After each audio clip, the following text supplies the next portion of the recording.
Cara menentukan tema konten. Yang kedua, cara cepat naikin viewer, subscribe, dan jam tayang. Video apa saja yang dilarang oleh YouTube. Langkah yang dilakukan sebelum ajuin monetisasi.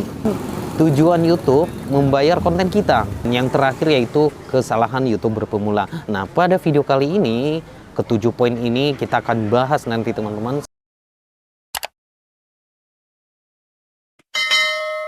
Teman-teman YouTuber pemula, pada kesempatan kali ini kembali lagi bersama saya dan kita akan belajar bagaimana mengoptimasi channel kita ke sistem SEO. Jadi teman-teman udah paham ya, SEO ini singkatan daripada Search Engine Optimization. Jadi kita akan mencoba mengoptimasi channel atau konten kita ini ke SEO agar nanti konten kita mudah ditemukan di beranda YouTube dan kemudian direkomendasikan juga oleh YouTube, seperti itu ya teman-teman. Dan di sini ada beberapa yang udah saya kumpulkan di sini tentang poin-poin yang akan kita bahas pada video kali ini teman-teman. Dan sebelumnya teman-teman bisa lihat saya sekarang, terus di belakang saya sederhana semua. Saya bikin konten ini bukan di ruangan yang bagus atau menggunakan alat-alat yang bagus seperti itu. Tujuan saya untuk mengajak teman-teman YouTuber pemula atau menjadi YouTuber itu tidak perlu harus ada alat yang bagus, yang keren, yang tempat yang mewah seperti itu, nggak perlu teman-teman, karena YouTube tidak mengharapkan itu. Tapi YouTube ini mengharapkan video kita yang bermanfaat kepada banyak penonton nanti, dan kemudian video kita juga terkesan unik atau lebih ada pembedanya dengan video-video lain yang searah dengan konten kita, seperti itu teman-teman. Oke, jadi poin-poin yang udah saya kumpulkan pada saat ini yaitu nanti kita akan belajar cara menentukan tema konten, terus atau menentukan nama channel seperti itu ya. Oke, kemudian yang kedua, cara cepat naikin viewer, subscribe, dan jam tayang. Dan keempat, video apa saja yang dilarang oleh YouTube. Yang kelima, langkah yang dilakukan sebelum ajuin monetisasi. Nah, nanti kita akan bahas ini. Keenam, tujuan YouTube membayar konten kita. Nah, kita juga akan belajar nanti teman-teman, biar kita lebih paham ya. Jadi kita nggak cuma fokus pada satu topik saja. Kemudian yang terakhir yaitu kesalahan YouTuber pemula. Nah, pada video kali ini, ketujuh poin ini kita akan bahas nanti teman-teman. Saya akan menjelaskan ke teman-teman satu persatu. Jadi pertama-tama, bagi teman-teman YouTuber pemula, sebenarnya yang perlu diperhatikan yaitu cara settingan di akun YouTube teman-teman. Jadi yang pertama, di bagian settingan YouTube, teman-teman harus menentukan dulu nama channelnya apa. Jadi teman-teman bisa mencarikan nama channel ini lebih ke sini. Saya sarankan, sebenarnya banyak teman-teman selama ini saya lihat membuat nama channelnya ini dari nama dia sendiri. Nah, sebenarnya ini nggak terlalu nggak terlalu unik ya, seperti itu ya teman-teman. Jadi kita harus mencari yang lebih praktis, yang tujuan kita juga nanti biar YouTube kita ini mudah berkembang, seperti itu teman-teman. Oke, jadi untuk menentukan nama channel ini, saya sarankan teman-teman bisa mencari kata kunci. Nah, kata kunci ini berlaku juga di YouTube ya teman-teman. Kata kunci adalah suatu kata yang kita targetkan untuk menemukan channel kita. Jadi gini, biar lebih mudah, misalkan teman-teman mau buat konten tentang tutorial cara misalkan tutorial ganti LCD seperti itu ya. Nah, judulnya bisa teman-teman memberikan misalkan servis HP, nah seperti itu. Jadi nanti semua bagian daripada untuk menyerviskan HP ini udah termasuk di dalam channel ini, sehingga konten-kontennya juga nanti searah semua seperti itu teman-teman. Kemudian itu hanya persamaan saja ya, atau mungkin teman-teman ini bagian vlog ya, teman-teman bisa tuliskan vlog, kemudian bisa nama teman-teman. Nah, kita menentukan target kata kunci ini. Mungkin nanti di video berikutnya saya akan menjelaskan ya teman-teman, karena ada beberapa hal juga yang harus kita optimasi di sini nanti. Kemudian di settingan akun YouTube, teman-teman harus menyeting juga bagian daripada deskripsinya. Nah, di channel YouTube ini ada juga kolom yang harus kita isi, yaitu bagian deskripsinya atau penjelasan lebih lengkap, lebih detail tentang channel kita ini. Nah, jadi yang saya ajarkan ke teman-teman, coba dipahami saja. Ketika teman-teman membuat deskripsi channel, ini bukan deskripsi konten ya, berbeda nanti ya teman-teman. Ini yang saya bahas sekarang, ini deskripsi channel. Nah, ketika teman-teman mengisi deskripsi channel, teman-teman harus membuatnya itu lebih bagus ya, lebih banyak kata-katanya, lebih banyak kalimatnya. Dan kemudian di kalimat-kalimat yang misalkan Anda tulis nanti, misalkan seperti ini, misalkan seperti ini ya teman-teman, misalkan konten teman-teman ini vlog, buat vlog-vlog di luar itu ya, seperti itu. Nah, di dalam deskripsinya teman-teman bisa isikan, halo teman-teman semua, di dalam channel ini berisi tentang vlog saya sendiri, atau pengalaman saya, atau tentang review-review tempat pariwisata. Nah, seperti itu. Jadi teman-teman harus membuatnya itu lebih banyak. Kemudian jangan lupa teman-teman juga harus menyisipkan kata kunci. Kata kunci ini bisa teman-teman nanti carikan di YouTube di bagian pencarian. Teman-teman tinggal tulis aja kira-kira apa sih yang sama dengan channel teman-teman ini. Nah, ketika nanti misalkan teman-teman menuliskan misalkan vlog. Nah, di vlog ini di bawah, ketika kita menuliskan di bagian penelusuran di YouTube, maka di bawahnya akan berurutan nanti kata kunci apa saja yang akan direkomendasikan oleh YouTube. Nah, teman-teman bisa ambil salah satu dari kata kunci yang akan muncul di pencarian YouTube, seperti itu teman-teman.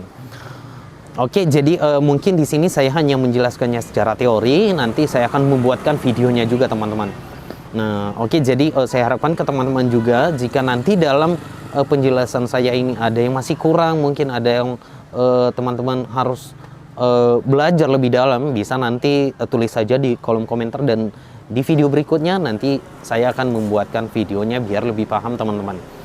Oke, jadi itu tadi yang poin ke-1 yang kita bahas, yaitu menentukan tema konten, kemudian cara cepat naikin viewers, subscriber, dan jam tayang. Nah, selama ini banyak saya lihat, kebetulan saya gabung di beberapa grup juga di Facebook. Ada grup penambahan subscriber, terus ada penambahan jam tayang. Nah, di sini saya lihat banyak sekali yang tawarkan untuk penambahan subscribernya, penambahan jam tayangnya dengan harga yang berbeda-beda. Nah, jadi teman-teman, saya sarankan jangan pernah mengikuti langkah-langkah seperti itu, karena itu hanya membuat cara kita itu lebih lebih instan, lebih cepat sebenarnya. Nah, nanti misalkan teman-teman ada uangnya, misalkan katakanlah ada uangnya, nah bisa belilah subscriber sama jam tayang ini. Resikonya nanti begitu teman-teman ajuin monetisasi, yakin dan percaya bakalan ditolak, karena di YouTube ini ada istilah sistem pengecekan otomatis dan pengecekan manual. Kalau pengecekan otomatis itu dilakukan oleh sistem daripada YouTube. Nah, kalau untuk pengecekan manual ini secara langsung atau oleh manusia dicek sendiri. Mereka yang melakukan ini adalah pihak daripada YouTube, pihak kebijakan YouTube. Nah, apabila terindikasi dari persyaratan dari YouTube ini teman-teman melanggar, maka nanti bisa-bisa teman-teman itu langsung ditolak channelnya, sehingga tidak berhasil monetisasi seperti itu teman-teman. Masih mending kalau seperti itu, tapi kalau misalkan langsung dihapus channelnya mungkin lebih bahaya teman-teman. Jadi kenapa saya ceritakan di sini juga, saya dulu sudah pernah bikin konten, saya udah pernah bikin channel sampai pertama 1, terus ditolak, terus lalu saya ajuin sampai dihapus. Oke, gagal di situ. Kemudian saya bikin lagi channel 1 lagi, saya ajuin, tetap ditolak lagi, ditolak dan dihapus. Artinya saya udah dua kali pengalaman channel saya dihapus. Dan dulu ini sebelum saya belajar SEO ya teman-teman, sekitar 2015, Dulu memang saya nggak tahu apa-apa, yang penting saya bikin konten ini semua berita viral saya ambil, saya masukin ke sini. Nah ternyata waktu itu kena pelanggaran, akhirnya dihapus. Nah setelah saya belajar SEO dan sekarang saya udah paham, ya puji Tuhan sekarang channel saya ada satu yang sudah berhasil termonetisasi, dan masih ada 2 lagi yang akan akan mau dimonetisasi teman-teman. Dan berkat daripada semua ini, semua yang saya lakukan ini adalah secara alami semua, secara sistem SEO semua, tidak pernah saya melakukan tindakan-tindakan yang melanggar daripada kebijakan YouTube. Seperti itu teman-teman. Jadi bagaimana untuk meningkatkan jam tayang ini secara cepat, subscribe-nya ini secara cepat, viewers ini secara cepat. Nah, saya ada tips ini teman-teman. Kalau di YouTube, yang diharapkan YouTube itu adalah video original. Oke, betul ya, video original.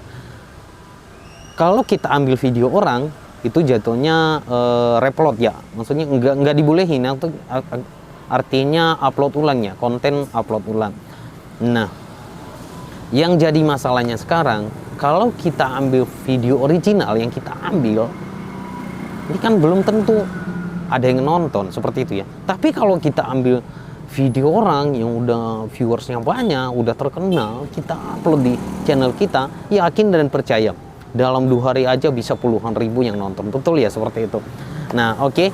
Jadi di sini teman-teman bisa pahami bahwa cara kita melakukan cara kita upload video orang terus kita masukin ke channel kita, jika tidak sesuai kebijakan YouTube, itu bakalan ditolak. Sebenarnya dibolehin saja, akan tetapi ditolak jika cara mengeditnya, cara merubahnya itu tidak sesuai kebijakan YouTube. Seperti itu teman-teman. Jadi saran saya untuk menaikkan subscribe dan jam tayang ini, teman-teman harus mengoptimasi SEO. Seperti itu ya, SEO ini teman-teman harus mengoptimasi mulai dari judulnya, terus thumbnailnya, terus deskripsinya. Jadi secara selayang aja saya jelaskan ini ya teman-teman. Di dalam judul konten itu teman-teman harus, ini wajib ya, ini kita masuk ke optimasi SEO, wajib memberikan kata kunci atau biasa disebut di YouTube tag ya. Nah di judul ini Anda harus membuat 1 atau 2 kata kunci di bagian judul. Kemudian untuk menambahkan nanti kata kunci yang lebih banyak, bisa tambahkan di deskripsi. Jadi deskripsi video ini tidak boleh dikosongkan ya teman-teman. Nah seperti itu. Baru nanti untuk menentukan kata kunci, jadi seperti yang saya jelaskan tadi, kata kunci ini adalah kata-kata yang kita targetkan untuk mengarahkan user atau mengarahkan penonton melihat konten kita, seperti itu. Kalau di sistem blogger ya seperti itu ya. Oke, jadi teman-teman harus mengoptimasi seperti itu. Mungkin sekarang hanya saya jelaskan secara teori seperti yang saya jelaskan tadi. Teman-teman nanti bisa bisa isi di kolom komentar seperti apa yang harus saya buat agar teman-teman lebih paham apakah saya buatkan video. Tapi teman-teman harus tentukan salah satu dari poin-poinnya aja, seperti itu. Jadi teman-teman harus mengoptimasi ya, pertama dari thumbnailnya, judulnya dan deskripsinya, terus kemudian tagnya, seperti itu. Oke, kita lanjut untuk video yang dilarang YouTube. Nah, ini yang keempat, video yang dilarang YouTube. Oke, jadi video yang dilarang YouTube ada banyak sekali teman-teman. Yang pertama, kita ambil video orang, kita edit sedikit saja, udah kita upload ke channel kita, ini dilarang oleh YouTube. Kemudian konten yang mengandung kekerasan. Misalkan nih ada video kita, biarpun ini video original ya teman-teman, misalkan ada yang sedang berkelahi misalkan, atau ada yang sedang tonjok-tonjokan seperti itu. Nah, itu dilarang oleh YouTube. Kemudian konten kita membahas tentang kekerasan seperti itu ya. Jadi ketika misalkan kita seakan-akan membuat berita, namun kita itu sering-sering mengucapkan kata-kata kekerasan atau pembunuhan seperti itu ya, atau video kita ini nanti fokus ke misalkan darah, nah itu nggak boleh di YouTube, nggak dibolehin. Yakin itu nggak bakalan dimonetisasi ya teman-teman. atau video kecelakaan ini nggak dibolehin teman-teman. Jadi percuma teman-teman upload biarpun ini original, itu tidak bolehin. Namun ada cara nanti yang saya akan jelaskan ke teman-teman bagaimana agar video-video yang dilarang ini bisa masuk seperti itu ya. Nah, tentu saja dengan cara mengikuti kebijakan dari YouTube seperti itu. Oke, kemudian itu yang nggak dibolehkan di YouTube. Dan ada lagi yang nggak dibolehkan seperti video dewasa atau mengandung video-video dewasa lah seperti itu. Mungkin teman-teman paham ya, itu nggak dibolehin. Biarpun hanya cerita itu nggak dibolehin. Apalagi di dalam videonya ini beberapa kali mengulang-ulangi terus kata-kata yang terlarang seperti itu ya. Nah, itu nggak dibolehin di YouTube ya teman-teman. Oke, jadi kemudian video yang dilarang YouTube. Kemudian yang kelima, langkah yang dilakukan sebelum ajuin monetisasi. Oke, jadi kita bahas ini dulu teman-teman. Nah, nanti di akhir video saya akan memberikan tips apa saja yang harus kita lakukan agar viewers kita itu cepat naik seperti itu ya. Nah, oke, jadi kita bahas satu persatu dulu ini teman-teman. Kemudian yang kelima yaitu langkah yang dilakukan sebelum ajuin monetisasi. Nah, ini yang penting teman-teman. Oke, katakan sekarang teman-teman sudah mencapai persyaratan yang ditentukan oleh YouTube, yaitu 1000 subscriber dan 4000 jam tayang, dan kini saatnya teman-teman akan mengajukan monetisasi. Nah, pada tahap ini, nah perhatikan ya teman-teman, pada tahap ini teman-teman masuk ke final kebijakan. Nah, kalau misalkan tadi teman-teman sudah membuat konten dan kemudian di konten teman-teman ini ada, teman-teman bisa lihat bahwa di konten ini tidak ada pembatasan seperti itu, tidak ada notifikasi pelanggaran, semuanya aman-aman saja. Nah, pada saat pengajuan monetisasi di sini channel teman-teman itu akan diuji secara otomatis dan juga secara manual. Jadi dicek sebetul-betulnya ini teman-teman. Jadi jangan nanti teman-teman udah lihat di bagian kontennya tidak ada pembatasan, kemudian nanti pada saat ajuin monetisasi Anda yakin sekali bahwa ini diterima. Tidak teman-teman. Jadi seperti yang saya jelaskan tadi, pelanggaran-pelanggaran apa saja yang yang tidak dibolehkan di YouTube.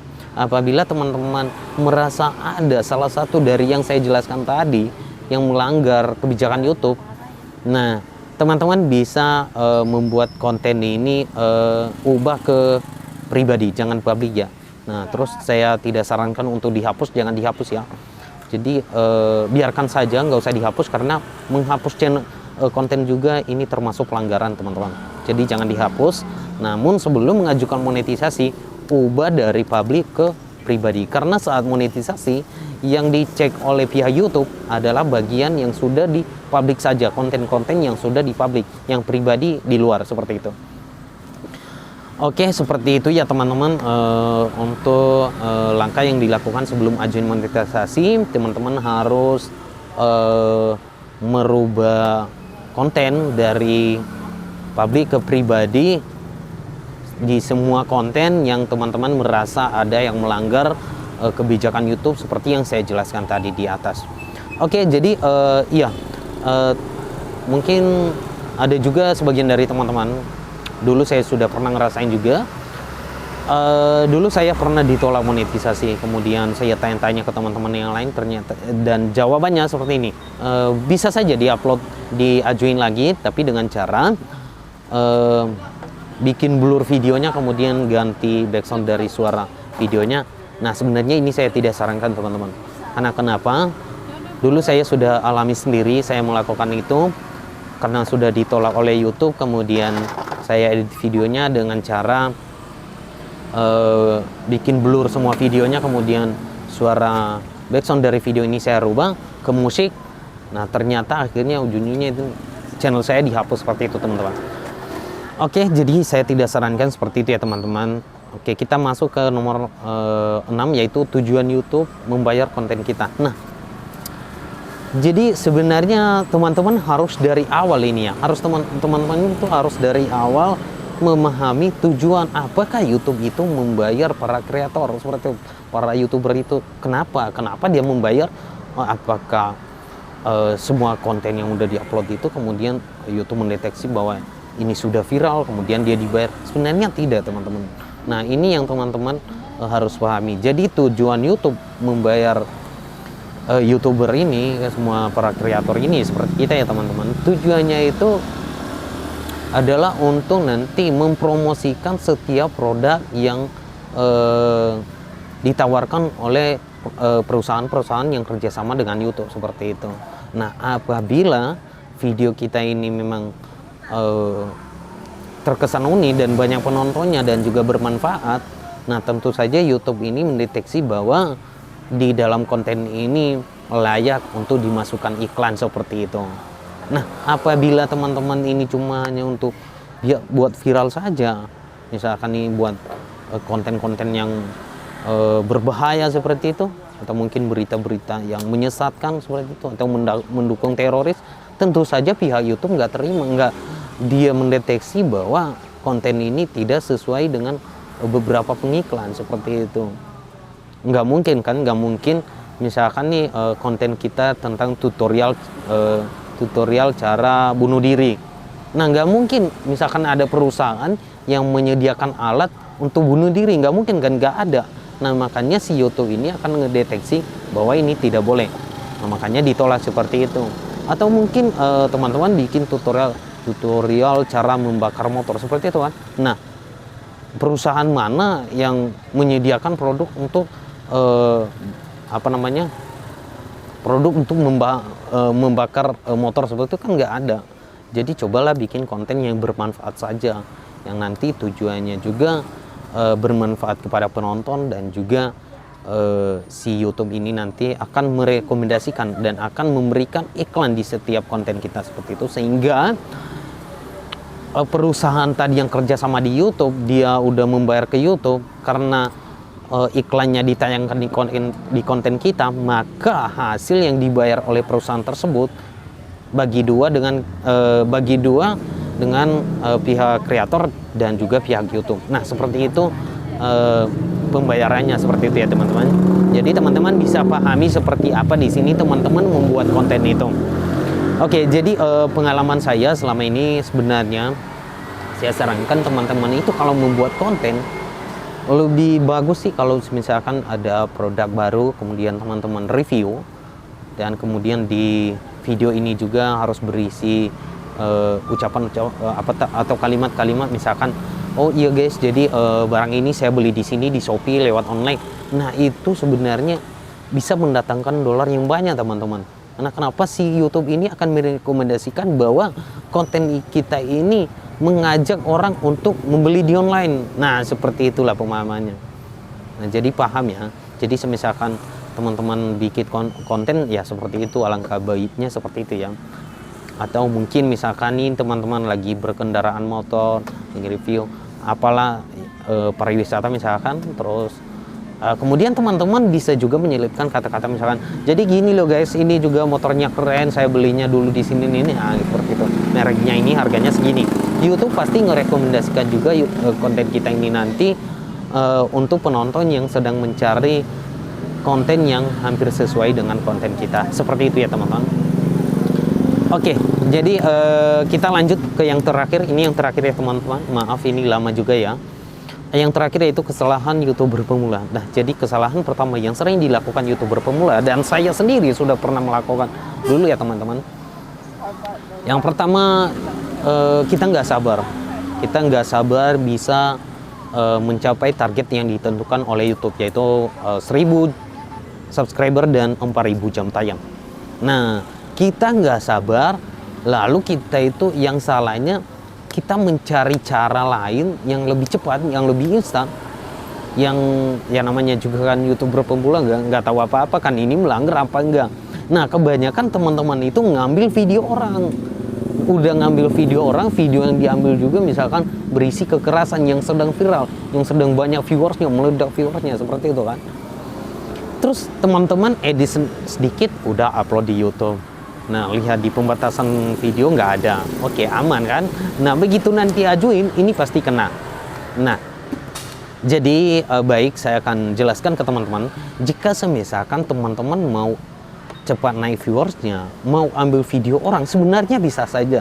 Nah, ini nih Bisa saja, misalkan nih adalah yang lagi viral ya, bisa saja, tapi teman-teman harus ngedit dulu.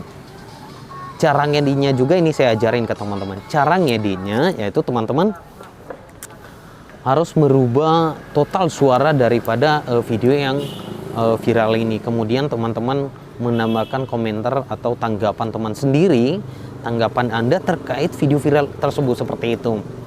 Jadi persamaannya seperti ini teman-teman. Misalkan ada video yang lagi viralnya, seperti dulu ada video viral ya di salah satu suku, yaitu di suku Nias.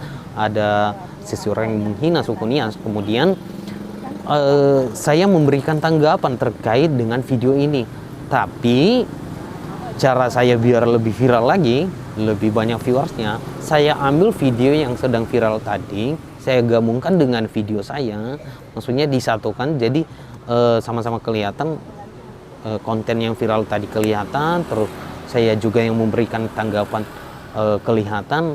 Nah, jadi ketika misalkan nih dia mengatakan ini, udah kita jeda dulu, lalu kita sampaikan tanggapan kita seperti itu.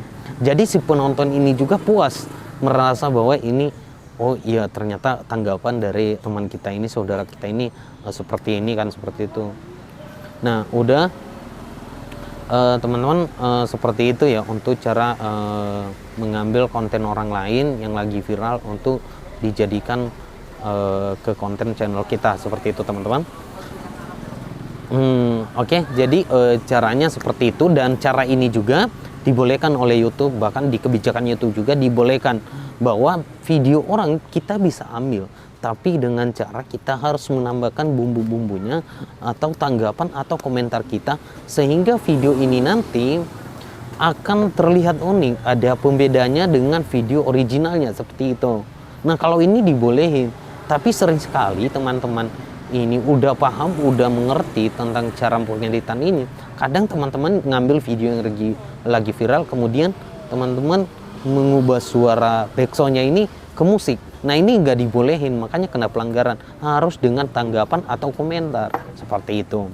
Jadi mungkin videonya nanti saya buatin ya teman-teman, biar teman-teman paham. Jadi jika misalkan ada dari poin-poin yang ketujuh yang saya jelaskan tadi, teman-teman bisa request apa saja yang saya akan praktekkan langsung, sehingga teman-teman nanti akan paham, seperti itu. Oke teman-teman, itu saja. Mungkin ini juga videonya durasinya udah terlalu lama, teman-teman bosan juga. Dan di video berikutnya nanti kita akan ketemu kembali untuk cara-cara dan menjelaskan seperti apa sistem SEO YouTuber, sehingga nanti tujuannya untuk menaikin viewers teman-teman semua. Oke teman-teman atau sobat-sobat YouTuber semua dimanapun Anda berada, itu saja yang bisa saya sampaikan. Jika ada salah dalam penyampaian saya mohon maaf atas perhatian saya ucapkan. Terima kasih.